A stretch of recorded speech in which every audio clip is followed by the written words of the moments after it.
Welcome to the Beauty Way podcast with Kirsty and Carissa. And today we have Kristy Donaldson joining us. And Kristy has been my friend now for probably around a decade.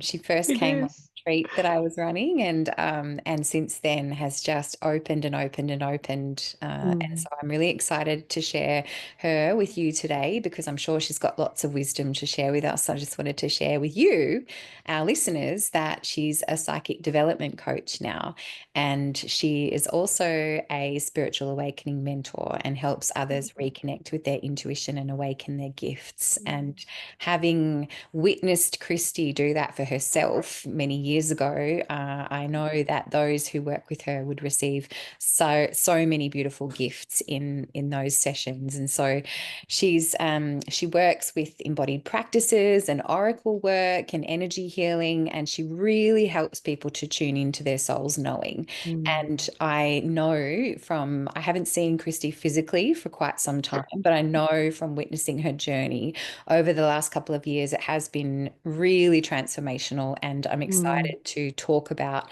the physical practices that you've embodied into your life to really bring Yeah. more of that into your physical being. So thanks for being here with us today. Yeah. Thank you for having me. How exciting.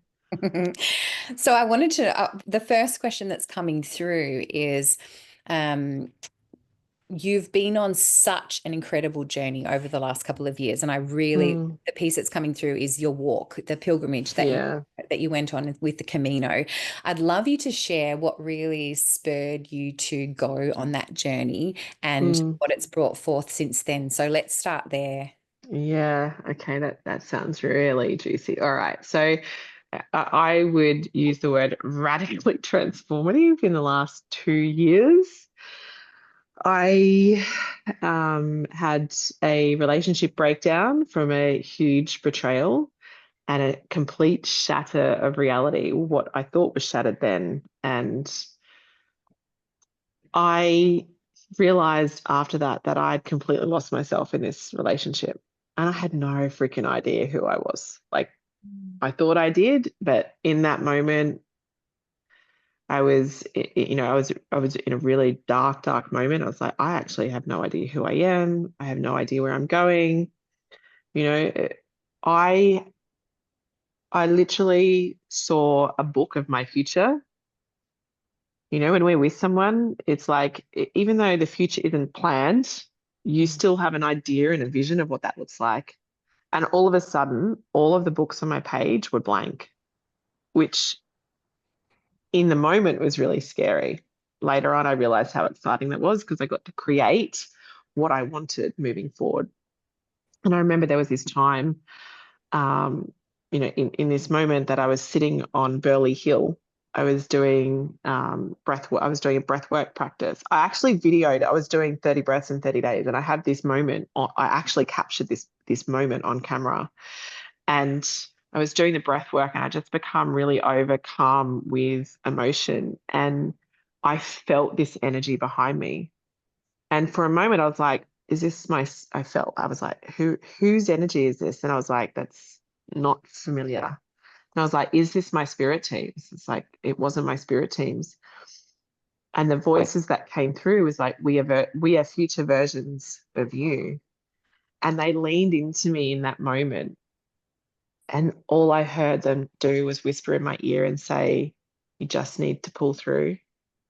On the other side of all this is something bigger, better, and greater. And that was the moment that you see it in the video. I just started like bawling my eyes out. And I was like, for the first time, I felt so held. And that's what I held on to. I had nothing to hold on to. Prior to that, I was in this, state of, I would say I was suicidal at one point, or I was suicidal at one point. I was literally ready to just go. I felt like I had no reason to hold on. I felt humiliated. I felt like I just felt my whole world had crumbled in on itself. And when they came in, I just felt just a level of support that I hadn't felt in such a long time. So in that moment, I decided Christy's going to find out who she is. And I had been in this relationship that was created around codependency and addiction. And, I wasn't addicted to drugs or alcohol, but I was addicted to the relationship and the martyr mask that I wore for so long, the fixing and the helping and, all the things. And also the chaos and the turmoil, the dopamine that brought, and all of that stuff. And I didn't have that realization until after this relationship ended. So Kristy went off for the next 18 months. And I've been back to Europe 3 times. I took 3 months out of my business completely, went and traveled. But prior to that, I was watching The Way with Martin Sheen. And I had watched it before and I had the Camino. It was just like one of those, because I love to travel. It was like, that's on my bucket list to do. This time I watched it. And again, another voice leaned in and it said, "You're walking in June next year." I was like, okay. And I was just like, I'm walking the Camino. People would say, "Oh, yeah, where are you traveling?" We're going to Europe for 3 months, December to February. Then I'm going back to walk in June, the Camino. They're like, "What?" I'm like, yeah, it just like, I didn't even question it. I just trusted that I had to walk. Had no idea what I was doing at that point. So I went off 3 months by myself in Europe. It's the best thing that I ever did. Landed back in Spain, in France, and then walked out of Saint Jean on the 4th of June last year and walked the Camino through to Santiago. And I did that in 31 days. It was 800 kilometers in 31 days. I then went to Finisterre, did another round of shorter Camino because there's lots of different Caminos. And then I got back to, and I tell you what, by the end of that, I was like, I just don't want to walk ever again. Who does this? Why do people do this more than once? Didn't understand it. Like, I was so done. And my intention for that walk was to walk through and understand my relational patterns, why I kept attracting what I was attracting, and resetting almost, or re-imprinting what I wanted instead of. And it was really interesting that I thought it was going to be a process, but what was revealed to me was, maybe this is a whole other podcast, but I I I met men along the way that revealed themselves as these people, not as these people, but I suppose with the personas that I kept attracting. And very quickly, I was actually able to work through the issue that I had. I was going into the triggers, and then I was like, okay, red flag, I can push that aside, right? And I got to the end and did a huge ritual in Finisterre, got back to Santiago to get on a flight to the south of France to go sit on a beach because I was so done walking. I ended up on a bus site and booked a bus to Porto and walked back to Santiago from Porto and messaged my friend and said, "Sorry, I'm not going to meet you. You're going to have to beach by yourself." I did another 350 kilometers and came back, and I got back to Australia, and it was just inside. It's inside of you once you've walked a Camino, it's inside. There's something that happens on that trail. The trail from Saint John to Santiago is the most magical. The others aren't quite the same. They all have their own magic, but the most transformational for me and from what I understand of others is that trail from Saint John to Santiago. And I just walked it again this year. So I started 800 kilometers before Saint John and got to Castro Riaz and on a fractured foot. And didn't actually know why I was walking this time, but again, it was something that I heard that I had to walk. And everyone's like, "Why are you walking in winter?" And I'm like, "I don't know. It's just when I was told to walk." "Well, you get to choose." I was like, "Yeah, I'm choosing to walk when I'm guided to walk." And what I know now is, there was things in between both Caminos I have fallen into or found attracted, magnetized, whatever you want to call it, a really beautiful, healthy, loving, nurturing relationship. And I had no reference point of what a healthy relationship was. And what I know now is that there was, as much as I worked through my stuff and resolved what I needed to in the other walks, there was stuff that was only going to come up for me to heal and work through when I was in a healthy, safe relationship, with someone that created a space that I could actually feel safe in. And when I walked I realized that as coaches, we tend to analyze, intellectualize everything. And sometimes that can bypass what we really need to see or be shown. So I needed to crack so much and like be worn down for this stuff to sort of start rearing up for me, and access anger, which I did for the first time. Like I, I really deeply accessed anger, which we know is a huge trigger, and projection for me to reveal what needed to be revealed so that I could come back into a beautiful, healthy space and move forward rather than run away or self sabotage something that I wasn't familiar with. And yeah, this is where I am now. Mm. Beautiful. So Mm, rich. So much yeah. that I could grab onto and move with from there. The Mm, thing that I just wanted to mention first is, what you said about the transformation that comes just by being on that yeah. land. And that's something Yeah. we've spoken to. And I feel like Yeah.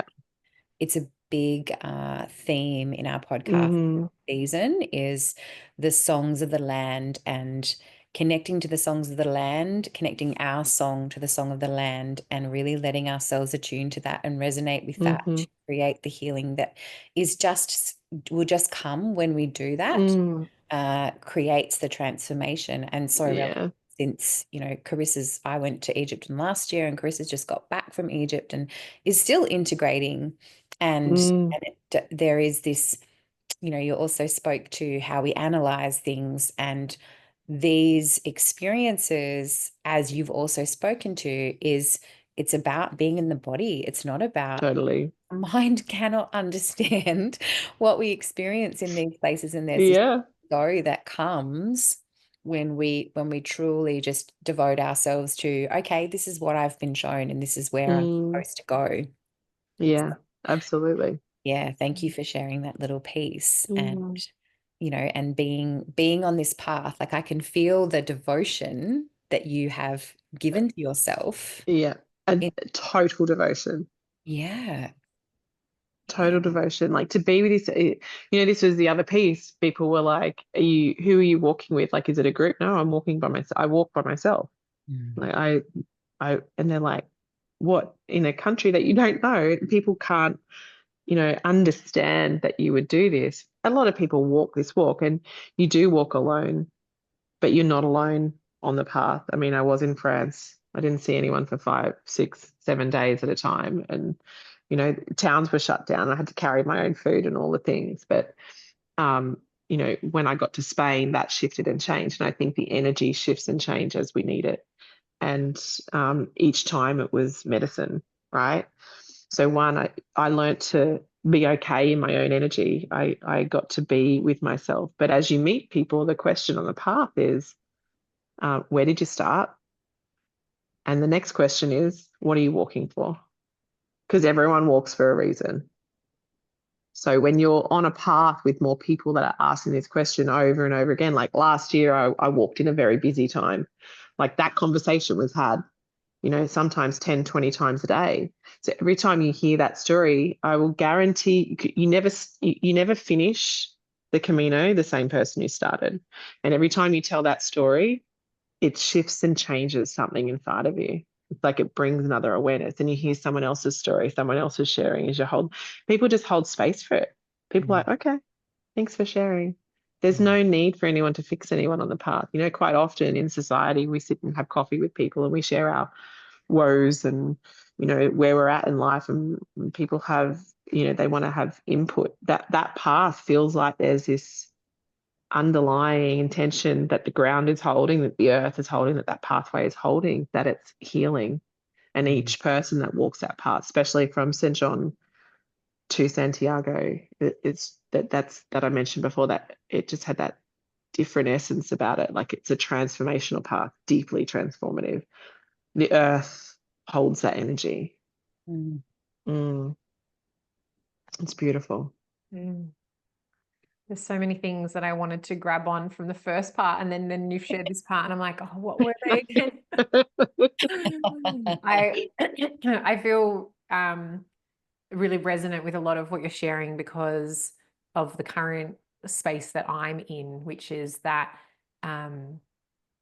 that really tender place of rebirth, of this complete resetting of like who I am. And I can really resonate with that through my experience of traveling to Egypt. And like Kirsty said, we've spoken about what the land does in different locations and how our co-creation with different locations like fundamentally changes us, but also how we fundamentally change the earth via going through those processes in those places, how that frequency creates like impact into humanity because of the transformation and the change that we're willing to go through. And one thing that I like that just landed on a totally new level for me in this trip is how when we move, walk, when there's an intention with the walk, we are literally moving through timelines as we step. And like you said, around coaches and the analytical part and the mentally understanding, like I've had that conversation with many of my clients over the years and with myself. That we can become so great at coaching that we completely avoid the feelings and sensations. And what landed for me on an even greater level on this trip is that when we simply set an intention and we move, whether that be, in your example was walking, for me, I would literally, like in the temples and in the places that I visited, my steps, my movement through the spaces was intentionally unlocking things for myself. And I think it's brought a far bigger power to just intentional movement. I think that in the industry, we've gotten really like,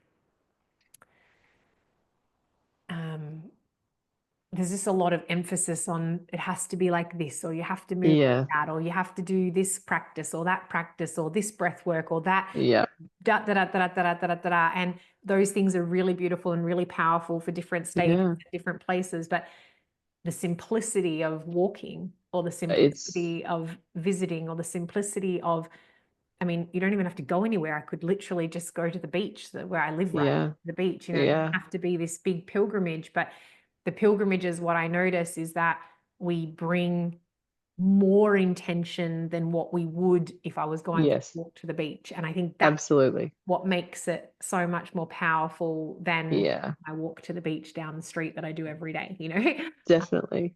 And so I'm curious like what your experience of that has been beyond what you've already shared of that intentional and physiological change that happens like when you walked.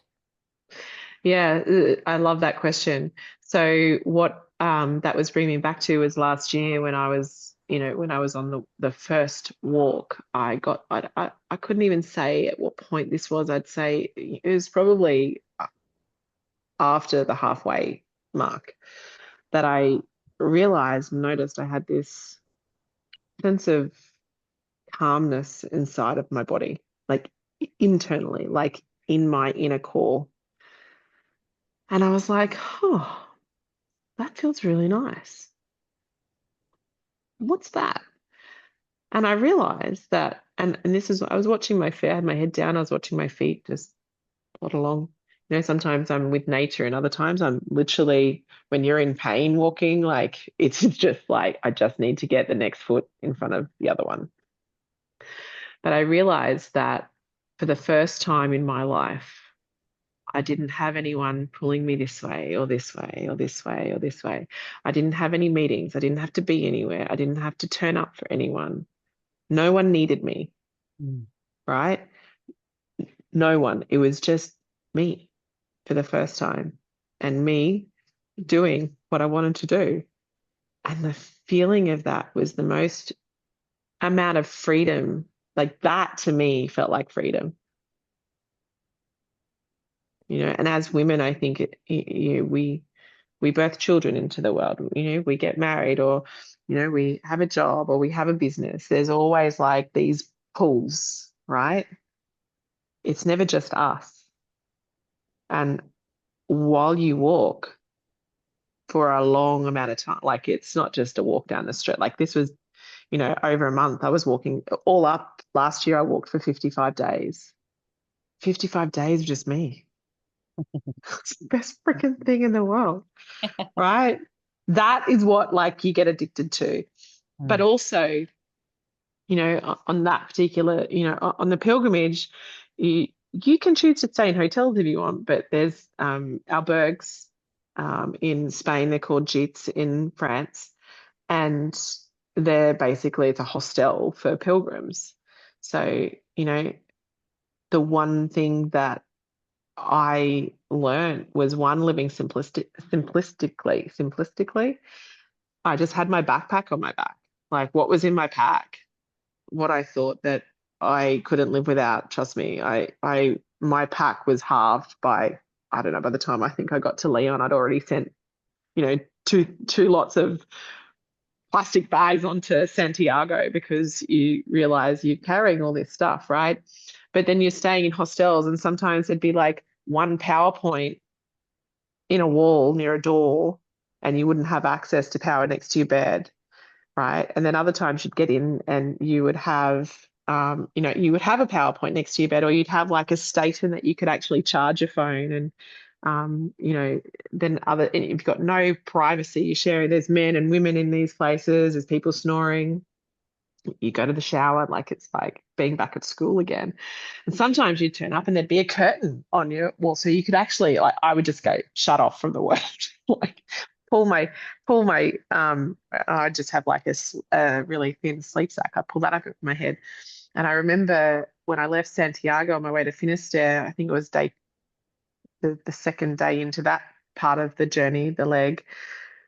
And I got to this place, I was in tears. I just was, when I say I was done with walking, when I got to Finisterre, I would stand at the bottom of a hill and just scream at the hill, because I was like, why do you have to be here? Like, I don't want to walk up another freaking hill, right?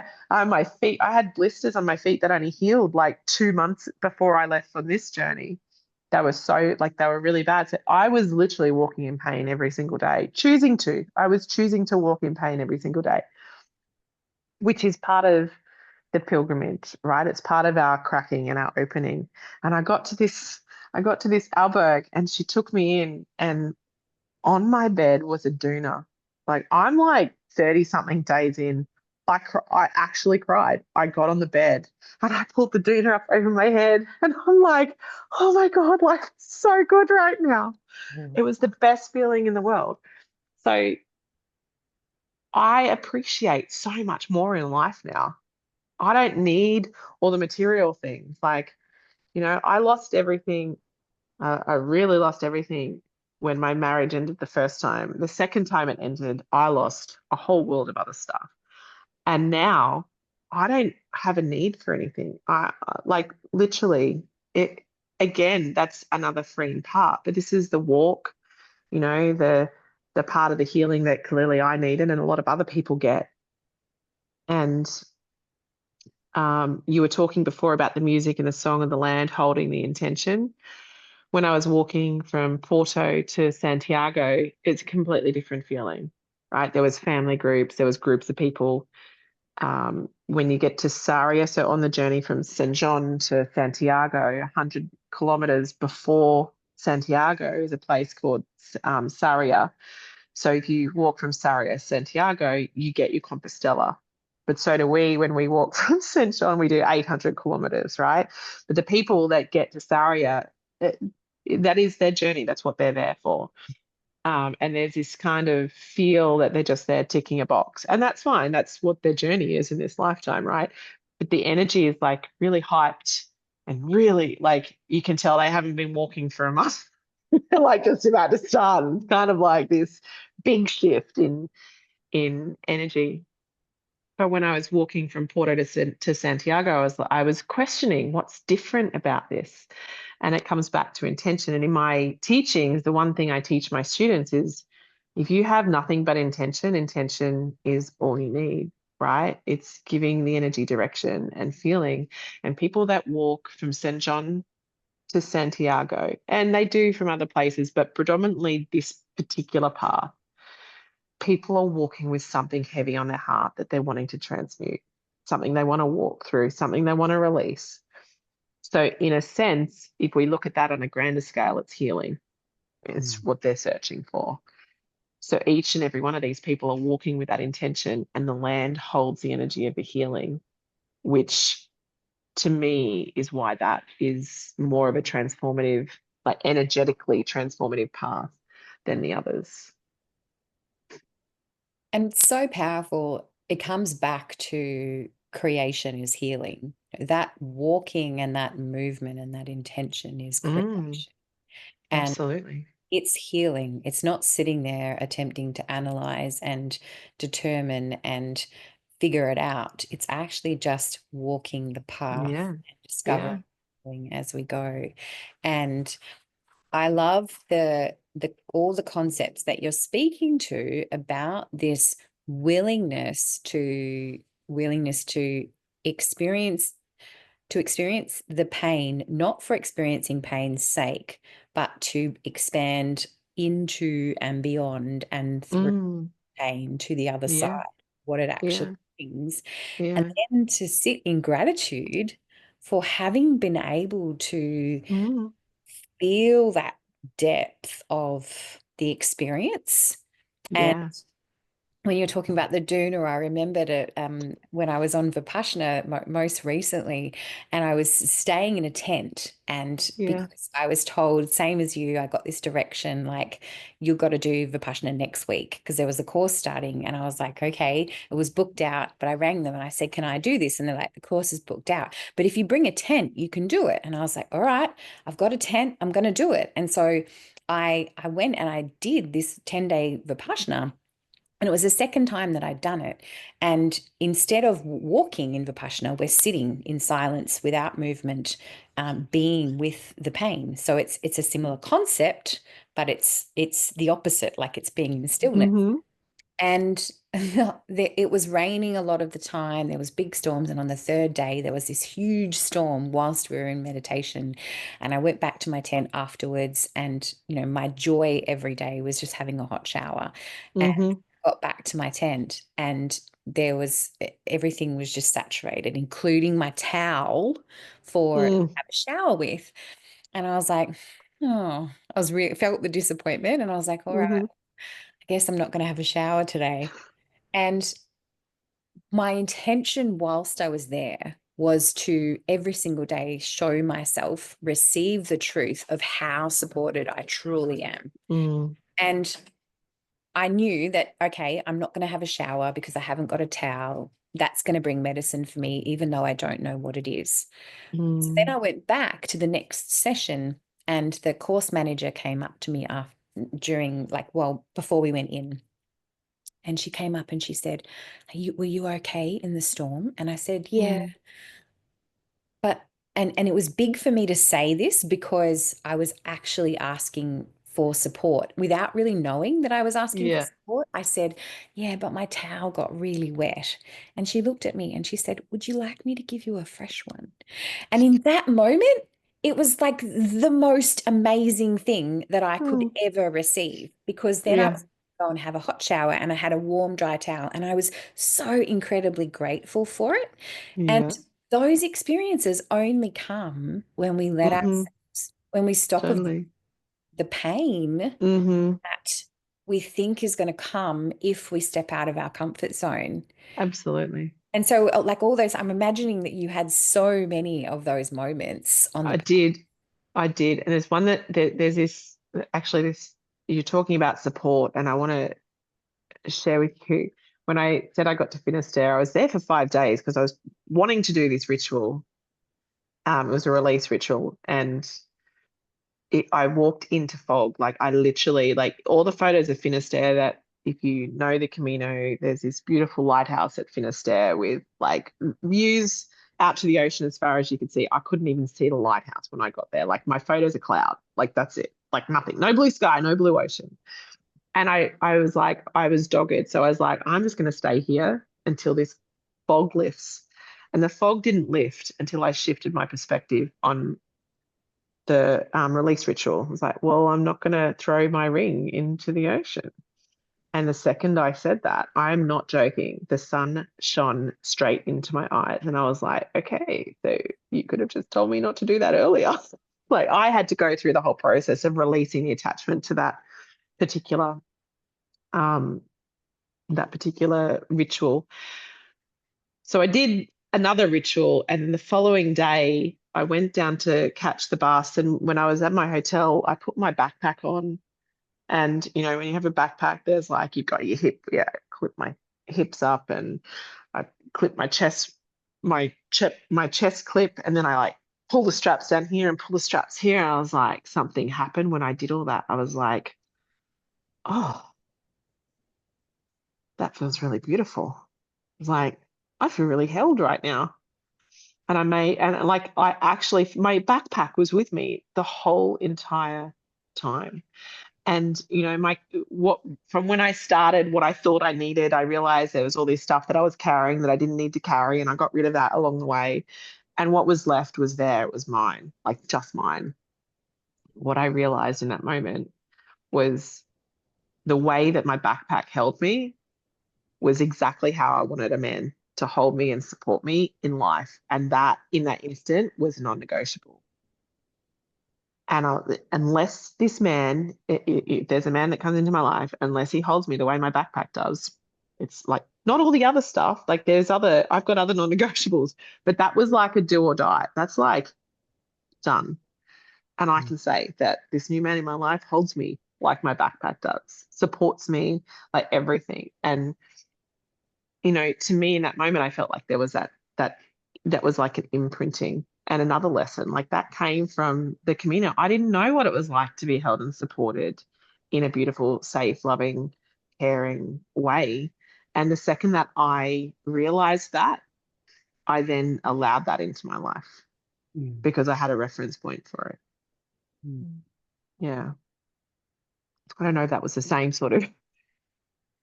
It's the what I take away from that is the beauty of giving it to yourself, and you know, the beauty of giving it to yourself, opening to receiving, and then receiving for what it for is ourselves first actually given. And when we do that, the magical happens, and all of the things that you're speaking to, you know, have such great resonance. And the other thing that came as well when you were speaking was this aspect of, I don't know, it was something that you said about receiving it for yourself. And really, we as humans, all we need to do is show up for ourselves and hold space for ourselves and give ourselves what it is that we actually want, and give others permission to do the same thing. And we have no need to try and make someone else get what they need to get or receive what they need to get, because we know how powerful it is. Like, I wanted you to tell me that I could have, like, why did you tell me earlier that I could have thrown my ring into the ocean? Well, no, we're not going to tell you because you need to get it yourself.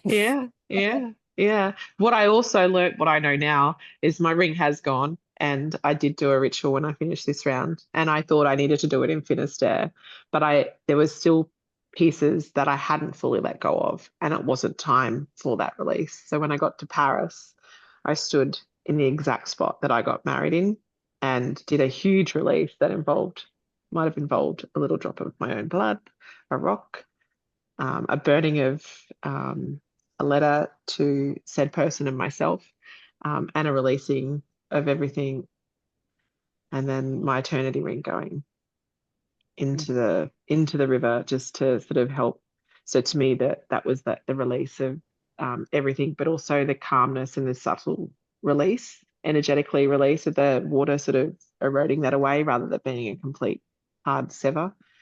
And then turning around and stepping foot into my new life. And without looking back, I just walked towards the Eiffel Tower and got on a train and went to the airport and came home. So yeah, I think, you know, everything in divine timing, and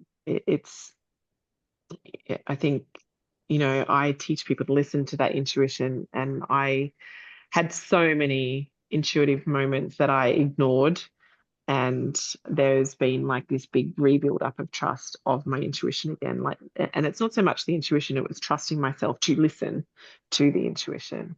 And I feel like for me, that this second round that I've done, like there was bits that I was avoiding.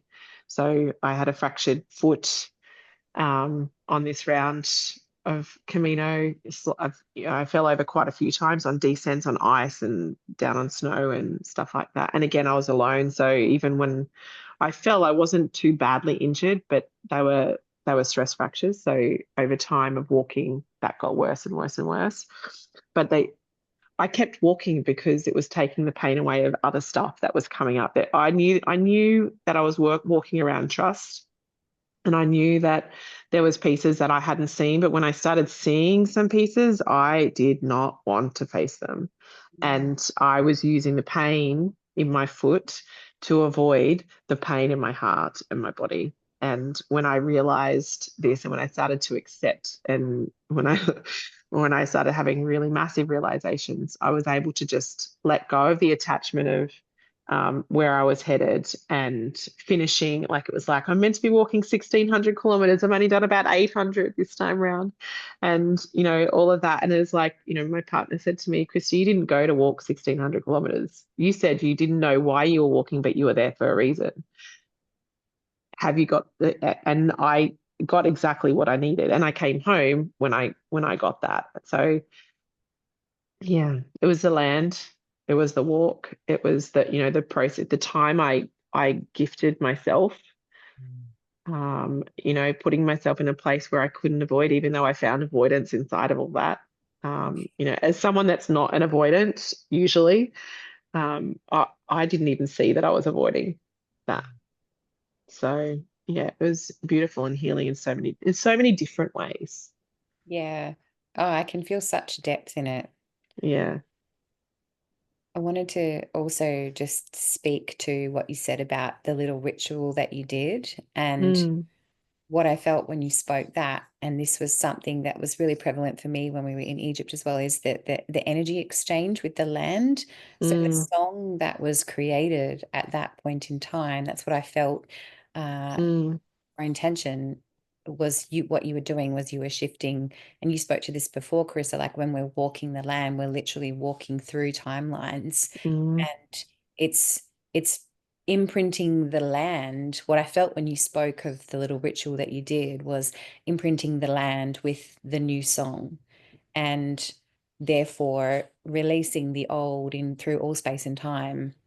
And this is where I am now. This is yeah, totally. And it's interesting you say song. Actually, I didn't pick this up before, but when I was walking, I also believed that I was walking to write a book, because there is a book that is channeling through me, and I believed that that was going to happen on the Camino. But actually what happened is that I wrote songs while I was walking. And like, I'm like 15 or 16 songs, and I started writing last year on the Camino. So, you know, I've got songs that I wrote last year to now, and it's almost like, actually, if I actually look at the timeline of what I was writing about, that in itself tells a whole story. So yeah, it is. And that's tuning, to me, that was tuning into the energy of what I was being held through, and blending it with nature and all the things. The other thing, you say, you go. I'm going to offer you space to share something. I just wanted to pick up on the thread of what you shared earlier about, and you've touched on it once or twice, about the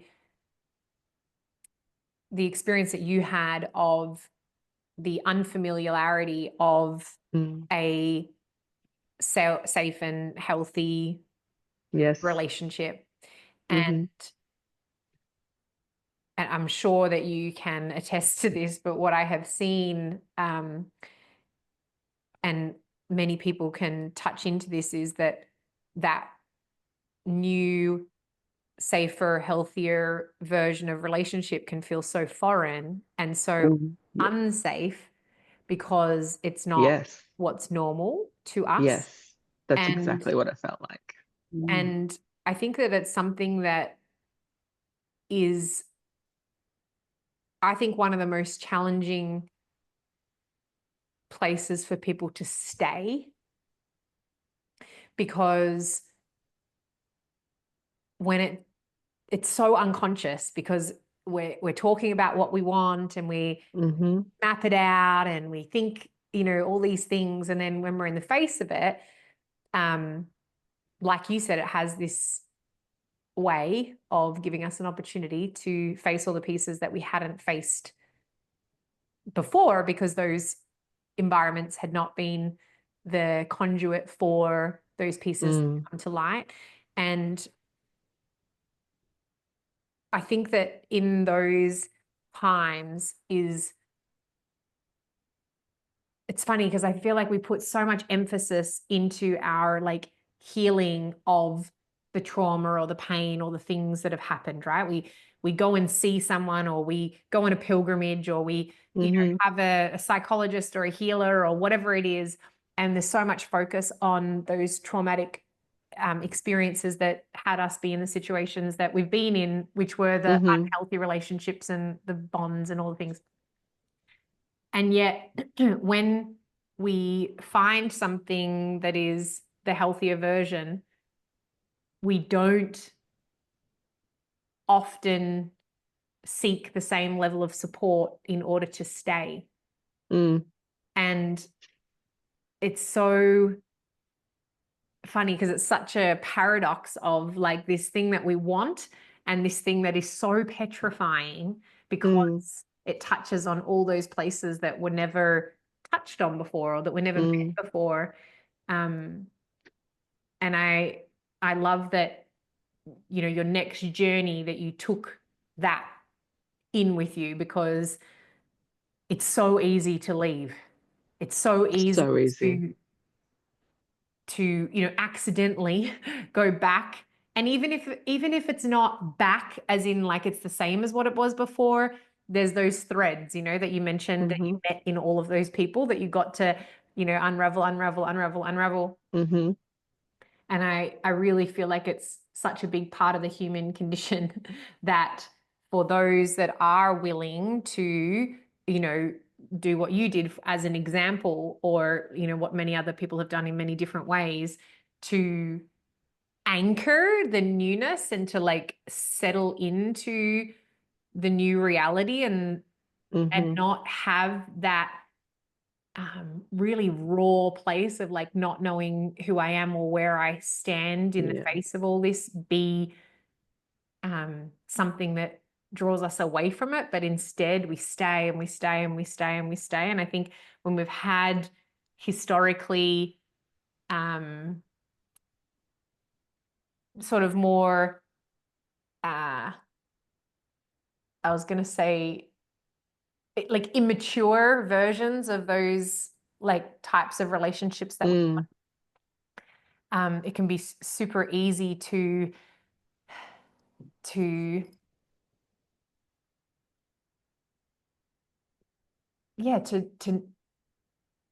think that what's happening is something other than what's happening. Yeah, to misinterpret absolutely. it. Yeah, I think so. I hear exactly what you're saying, and I feel blessed that I have the awareness that that was a possibility. And I actually had no intention of being in a relationship. Anyone that knows me, that had spent time with me this last 18 months, realized how like free I felt and how much I loved my life, living my single life, doing my thing. But underlying all that, I had made a promise to myself, because I work with a lot of women that are completely shut down to love. They want love. They don't understand why they can't have love, but their hearts are shut down. So I made a promise to myself energetically to keep my heart open to a healthy love.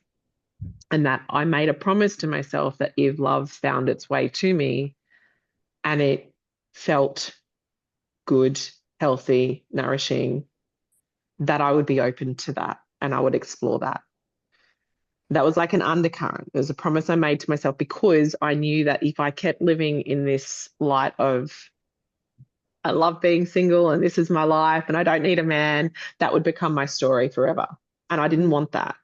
So it was like I was living this life with a promise and an intention, right? If we have nothing but intention, intention is all we need. So I'd set the intention for my heart to remain open. I also knew that as much as I had done the work and I felt like I'd come out unscathed, I laugh because I certainly was not. But it didn't really fully reveal itself until I was in this safe relationship and the stuff came to the surface, because I had the safety of love. I had someone that provided a place for this stuff to come up. Man, I was running. Like I would leave, I would be like, I felt in, the fight or flight mode, I felt my flight jam in overdrive all the time. And he'd message me and go, just letting you know, I know you're running again. I can feel it. Energetically, he could feel it. Like I wasn't actually physically running away, but there was things I was doing and I knew, I didn't think he could feel it. So I'm just letting you know I'm not going anywhere. And there was this constant, so he didn't chase me and he didn't force me back. He had an awareness of what I'd been through, and he knew energetically that I just needed a safe place to land, and he became a real solid rock for me. And over time, I learned to trust that. But I didn't trust that because I'd only ever been with an avoidant partners that ran from everything. It's so interesting because, what I hear in that is the,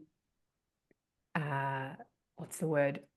That is what happens when you do what you did before that, which was continually not avoid yourself.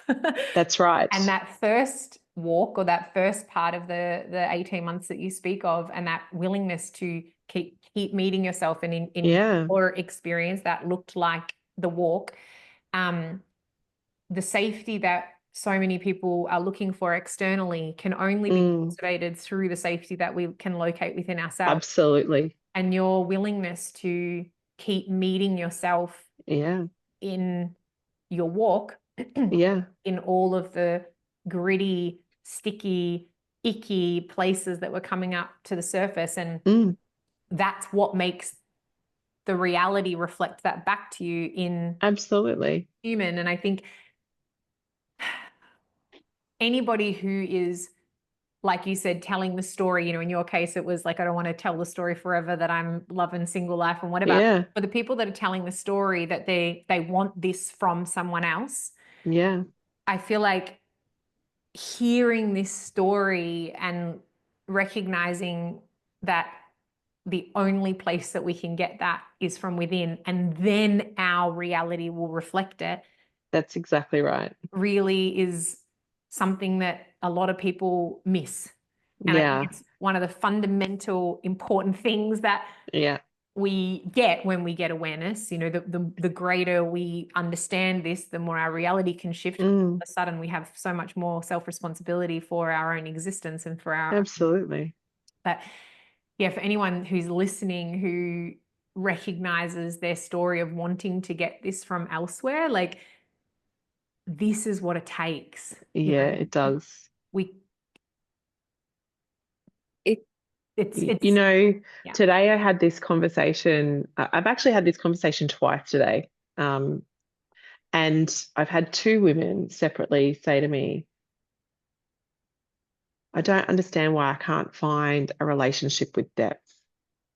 Like, I want a man that, that gives me depth. I said, how far are you meeting yourself?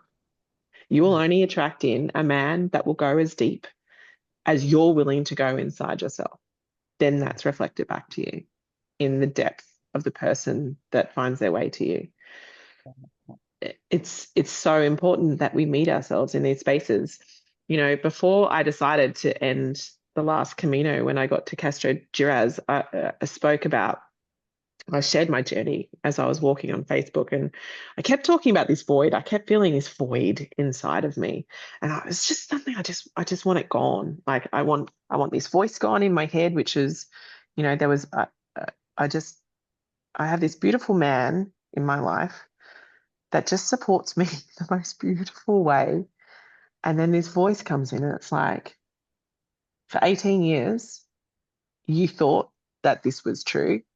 And it wasn't. Why do you think that this man that's been in your life for 4 or 5 months is being truthful with you?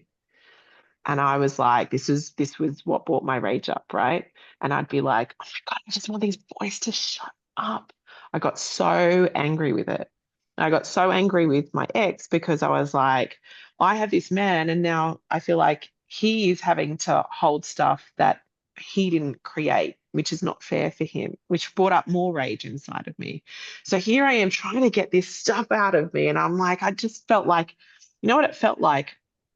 I had a visual of it, and it just felt like I had mud on me that I wanted the mud get off, and I had mud on my hands. And the more I tried to wipe this mud off, the dirtier I got, right? It was like, it just wasn't going anywhere. And then it was just everywhere, and I couldn't not see it.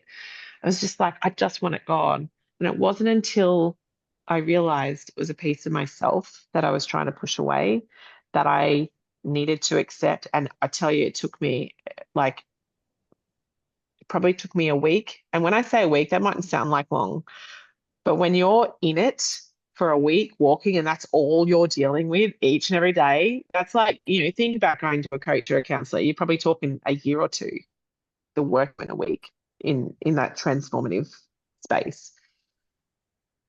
I finally met myself in the void. And here I am, this void that I kept talking about. I was sitting on the edge waiting for it to go. And I was like, Kristy, you teach this stuff. You take people into the void, get in the fucking void and ask it what it needs. Like, become the void, see what's in there, take your light in there, shine it around, right? And I met it inside of it. Like, I dove into it embodied, like in an embodied way. I dove in there and I got dirty with it. And I'm like, what do you want? Like, why won't you just like give me what I need? And when I allowed myself to go through that process and ask what it needed to feel safe again, it gave me the answer. And then I was actually able to accept it, right? Because it was a piece of me I wasn't seeing. 2, I was completely avoiding.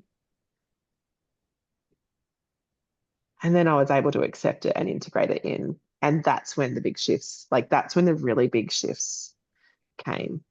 Yeah. And, that the realization that I had inside that space was massive. Like, that was that realization that shattered my last 18 years of reality. And I was like, I can't unsee what I saw in there. And it took me a while to accept that piece, but I finally accepted it and I see it for what it is now and how I created that. And that was probably the biggest pill I've ever had to swallow in my whole entire life. And at the same time, it was the most transformational piece. And now I'm back in this space with this beautiful man, and there's not one part of me that wants to run. Like, not one. And I think what you've spoken to, and, when you said, Carissa, before, it's so much easier to leave. And having been through my own experience over the last 3 years of staying with it and allowing whatever is supposed to unfold here, like really following the knowing. And you've alluded to this now, Kristy, as well, is that we build this sense of self-trust And the mind, because the mind wants to, as you've just spoken to, it wants to say, yeah, but you couldn't do it before. So how can you do it now? And we build this sense of self-trust of like, you know what? I've actually got you. I have got you here.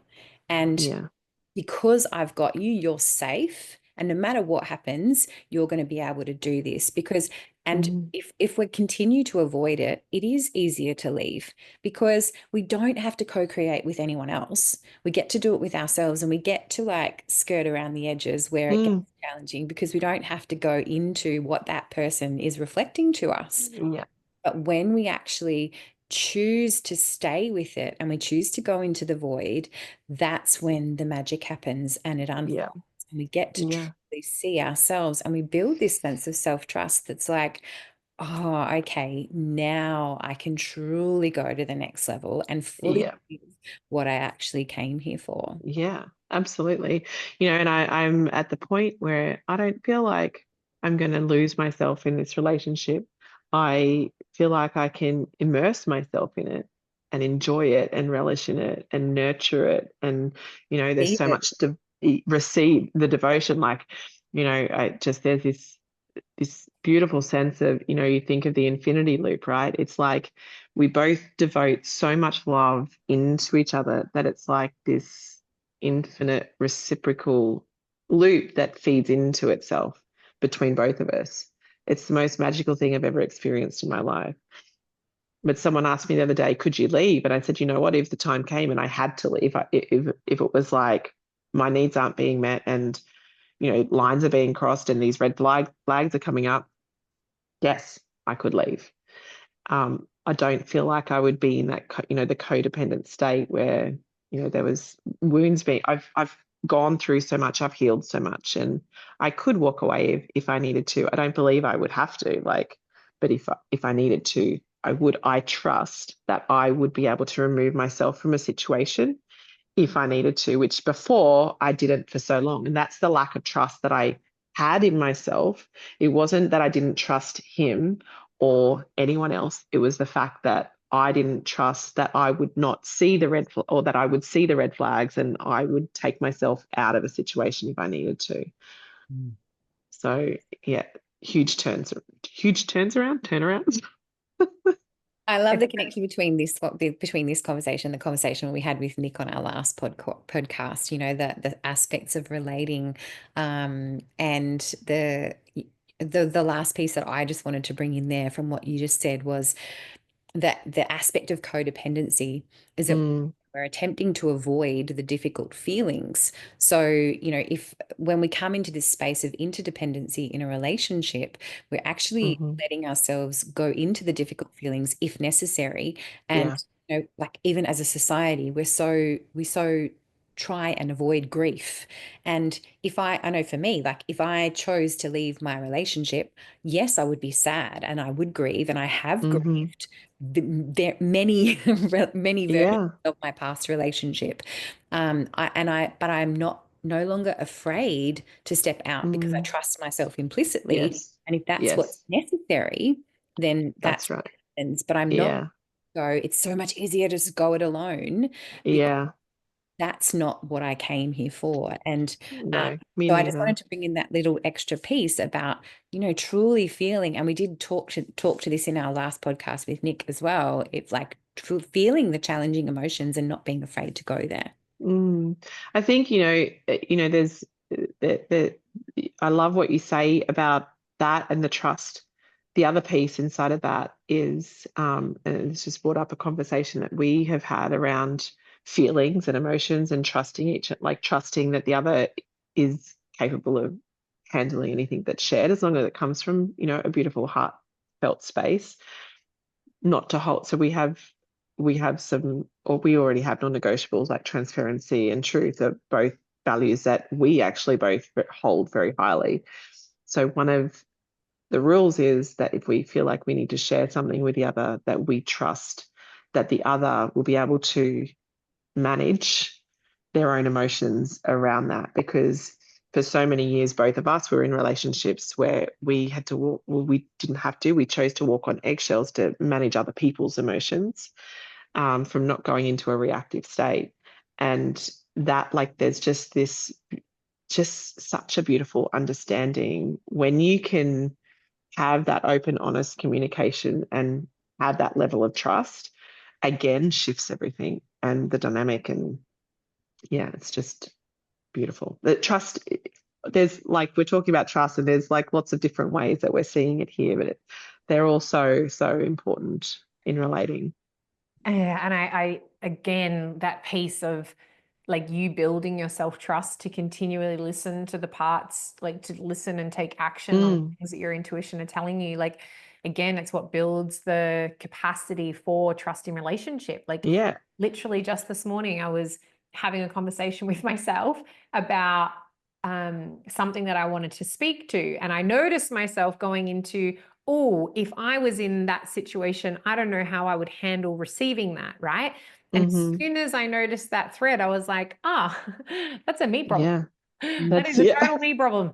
That has got nothing to do with the other person. It's actually completely irrelevant. And if I can continually build the trust for myself to handle myself in the face of somebody else's experience, emotions, and what have you, that is what gives me access to being able to trust another person. Because actually I'm in the act of trusting another person, all I'm really doing is trusting that if they can't hold it and they do act in reaction to it, that I can then hold myself in the face of that. That's it. That's it. And it's so funny because I've always had this really weird relationship with trust where I don't have a story about like not trusting people. It's never really been part of my kind of life. It's not one of the big themes in my life, if that makes sense. And it's never really made a lot of sense to me when I hear people say, I don't trust this person or I don't trust that, because I'm always like, oh, it doesn't really. And, you know, there's still threads of it, you know, even subtly in different places where I recognize that maybe I'm not talking about trust, but this is the theme that's in the undertone of my unwillingness to speak to somebody that's really tender, for example, because ultimately I'm putting myself in a situation where it's actually got nothing to do with how they react. It's got to do with how I then react to their reaction. And that's all that's all that we can ever trust is ourself ultimately in the face of whatever it is that somebody else is going to reflect back to us. And I love what you shared of how in the past you had, you know, fractured that self-trust to even just listening to taking action on the different things that you're receiving. And I feel like when we mend that by listening and actioning and making that our devotion,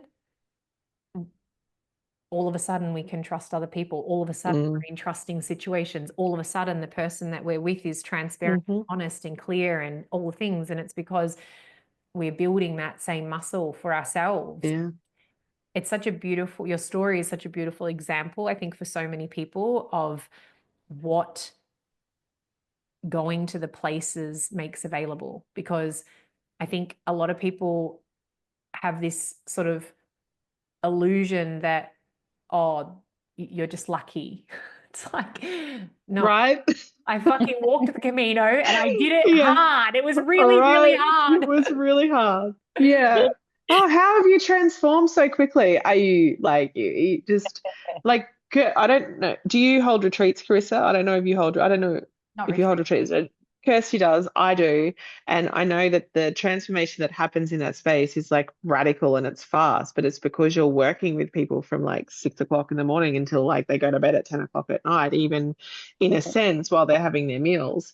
And if you were to translate that into a linear time frame over the years, like you couldn't get that amount of, you know, if you think about going to coaching or counseling, there's like all sorts of stuff that happens in between the sessions that, you know, when you come back, you have to like when you're in that hyper-focused state, change happens really fast. And that's like, you know, 3 days to 5 days. When you're for 55 days walking with just yourself and your feelings and your emotions and your like the things that are moving through you, it's radical, and it's not something that, you know, that happens overnight.